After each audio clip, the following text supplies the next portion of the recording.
Bismillahirrahmanirrahim. Assalamualaikum warahmatullahi wabarakatuh. Selamat pagi anak-anak. Apa kabar semuanya? Semoga semuanya dalam keadaan sehat dan selalu dalam lindungan Allah Subhanahu wa taala. Oke. Bagaimana belajarnya, masih semangat atau tidak? Kita harus selalu semangat belajar walaupun belajarnya di rumah masing-masing. Jangan lupa kita berdoa kepada Allah Subhanahu wa taala agar virus atau wabah penyakit yang ada di negeri kita ini segera diangkat oleh Allah, agar kita bisa berkumpul bersama-sama lagi di sekolah, belajar bareng di kelas, dan bisa bermain dengan teman-temannya di sekolah.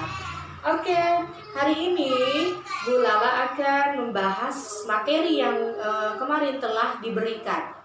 Kemarin sudah Bu Lala berikan materi mata pelajaran bahasa Indonesia dengan judul teks fiksi atau cerita fiksi. Dan hari ini Ibu akan menjelaskan atau membahas materi yang kemarin telah diberikan. Baik, langsung saja ada materi pembelajaran bahasa Indonesia dengan judul teks fiksi atau cerita fiksi. Apa sih yang disebut dengan cerita fiksi atau teks fiksi? Yang kalian ketahui cerita fiksi itu apa? Ya, jadi cerita fiksi adalah sebuah karya sastra yang berisi tentang rekaan, imajinasi, dugaan, angan-angan si pengarang. Jadi si pengarang menulis sebuah cerita itu berdasarkan dengan imajinasinya, berdasarkan dengan angan-angannya, berdasarkan dengan bukan berdasarkan kejadian nyata atau bukan berdasarkan dengan apa yang telah terjadi atau apa yang sedang terjadi. Jadi cerita fiksi atau teks fiksi ini dituliskan dengan hayalan atau berdasarkan dengan hayalan si pengarang. Kemudian di dalam cerita fiksi nanti ada yang namanya amanah atau pesan moral yang disampaikan dalam sebuah cerita tersebut. Apa sih yang akan kita ambil atau yang akan kita buang, kita tidak tiru dalam cerita tersebut. Jadi nanti di dalam sebuah cerita ada pesan moralnya. Kemudian lanjut ke jenis-jenis cerita fiksi. Jenis-jenis cerita fiksi antara lain yang pertama ada fabel. Di sini ada fabel. Fabel itu adalah sebuah cerita yang tokoh pelakunya adalah seekor binatang. Jadi si fabel ini jenis cerita fiksi yang diperankan oleh seekor binatang. Binatang tersebut bisa berbicara dengan binatang lainnya.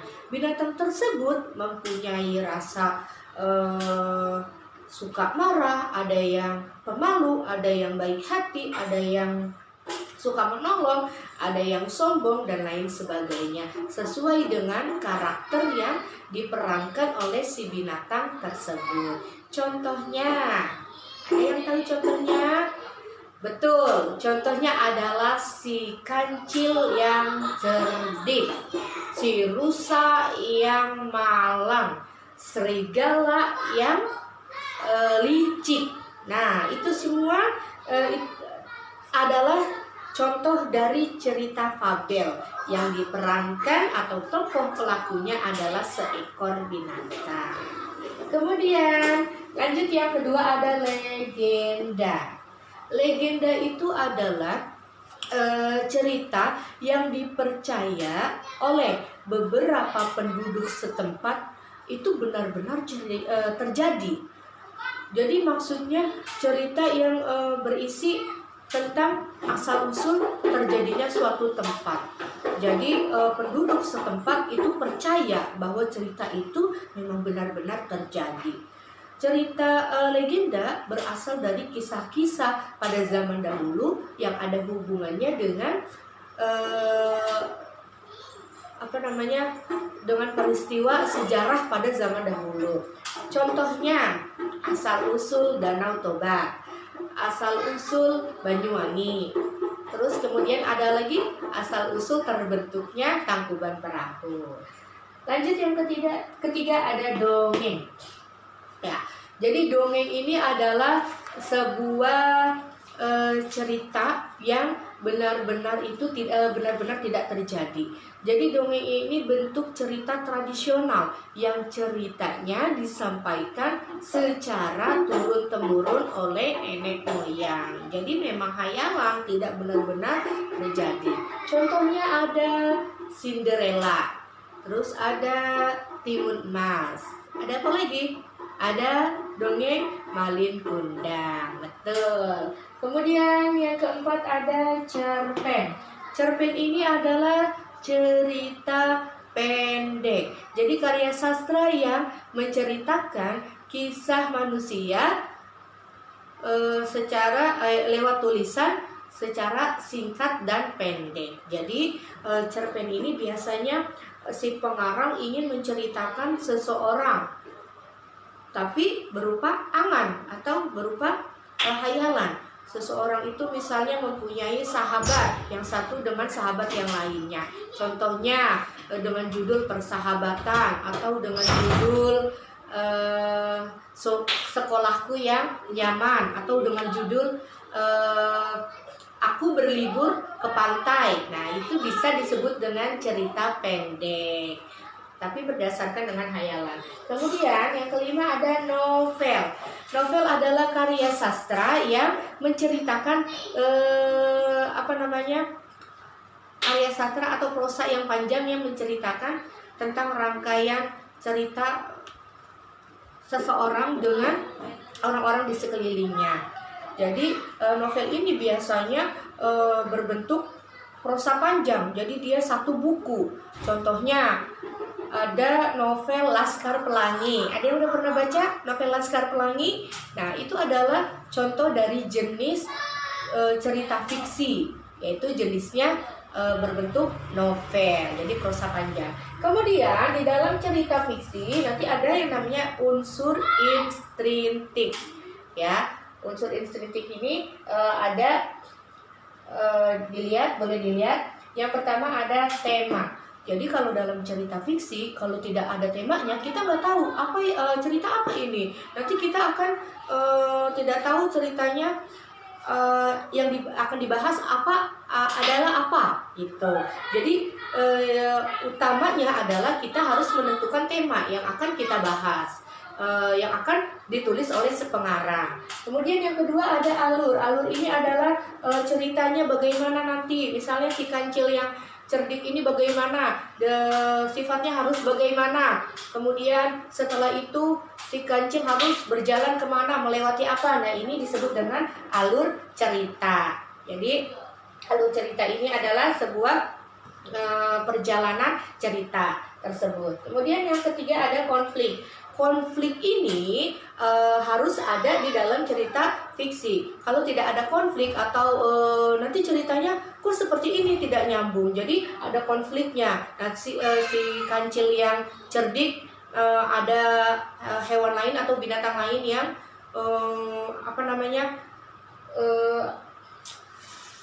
iseng dengan si kancil tersebut. Nah, bagaimana nih nanti konfliknya seperti apa gitu. Kemudian yang keempat ada tokoh. Nah, ini yang paling penting. Kalau dalam cerita fiksi tidak ada tokohnya, siapa yang akan memerankan? Karena tokoh ini adalah seseorang yang berperan penting di dalam cerita fiksi tersebut. Terus ada penokohan. Nanti tokoh kita akan bahas lebih lanjut. Yang kelima ada penokohan.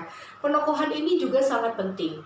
Penokohan adalah watak atau sifatnya si tokoh. Si tokoh nanti memerankan ceritanya jahat atau baik. Nah, watak si tokoh tersebut yang jahat, baik adalah disebut dengan penokohan. Ya, nanti kita bahas lebih lanjut. Kemudian yang selanjutnya ada latar, tempatnya. Latar itu adalah tempat. Si kancil yang cerdik. Nah, tempat ceritanya di mana biasanya kalau si kancil itu? Betul, di hutan. Jadi latar tersebut adalah hutan. Ya, jadi harus ada latarnya. Tidak bisa kalau misalnya cerita tidak ada latarnya, nanti kita tidak tahu. Atau di kamar mandi, nggak mungkin kan? Masa si kancil bercerita di kamar mandi. Kemudian yang selanjutnya ada amanat. Amanat adalah pesan moral yang disampaikan di dalam cerita tersebut. Si kancil yang cerdik, kemudian si rusa yang malang, kemudian ada serigala yang licik. Nah, pesan moral nanti yang terkandung dalam cerita tersebut yang akan kita ambil hikmahnya itu seperti apa. Jadi pesan moral amanat itu adalah pesan moral yang disampaikan dalam cerita. Terus kemudian ada sudut pandang. Sudut pandang sebuah cerita fiksi tersebut seperti apa, ya. Oke. Kemudian di dalam cerita fiksi, baik cerpen, novel, dongeng, dan lain-lain, ini pastinya yang utama ada tokoh dan penokohan tadi ya. Yang Bulani akan bahas dua ini, tokoh dan penokohan. Di sini tokoh itu dibagi menjadi dua. Ada yang tokoh utama, ada tokoh pendamping. Ya, tokoh utama itu adalah seseorang yang berperan penting di dalam cerita tersebut. Jadi tokoh utama itu adalah seseorang yang berperan sangat-sangat penting di dalam cerita tersebut. Jadi dia itu yang memberikan perhatian kepada orang tersebut. Jadi orang yang membacanya itu selalu berpusat kepada si tokoh utama. Kemudian yang kedua ada tokoh pendamping. Jadi di samping ada tokoh utama, ada juga tokoh pendamping. Contoh, ada cerita si Malin Kundang. Malin Kundang itu yang menjadi peran utamanya adalah si Malinnya sendiri, Malin Kundangnya tersendiri. Kemudian tokoh pendampingnya ini adalah ibunya, ya, dan lain-lain. Jadi tokoh pendamping ini adalah tokoh yang berperan sebagai pelengkap agar berjalan lancar sebuah cerita tersebut. Jadi yang melengkapi si tokoh utama. Kemudian yang kedua ada penokohan. Penokohan tadi yang sudah Ibu jelaskan, penokohan adalah karakter atau watak atau sifatnya seseorang. Jadi si tokoh tersebut mempunyai watak. Ada yang baik dan ada pula yang jahat. Ada yang sombong, ada yang pemalu dan lain sebagainya. Nah, penokohan dibagi menjadi dua. Ada tokoh protagonis. Sini ada tokoh antagonis. Kita bahas yang pertama dulu, tokoh protagonis. Tokoh protagonis adalah tokoh yang tokoh yang diperankan atau yang bersifat baik atau yang bersifat lembut, yang pembacanya. Protagonis adalah tokoh yang disukai oleh pembacanya, karena si tokoh protagonis ini bersifat baik, bersifat positif, yaitu contohnya dia itu ramah, dia itu suka menolong, tidak iri hati, rendah hati, kemudian dermawan, jujur, dan lain-lain.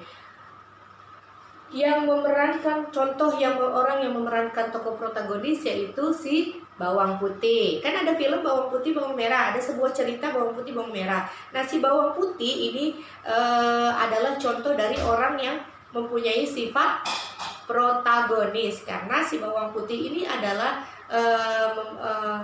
seseorang atau wanita cantik yang berhati cantik. Dia baik, kemudian dia tidak pendendam, dia tidak suka marah, dan lain-lain.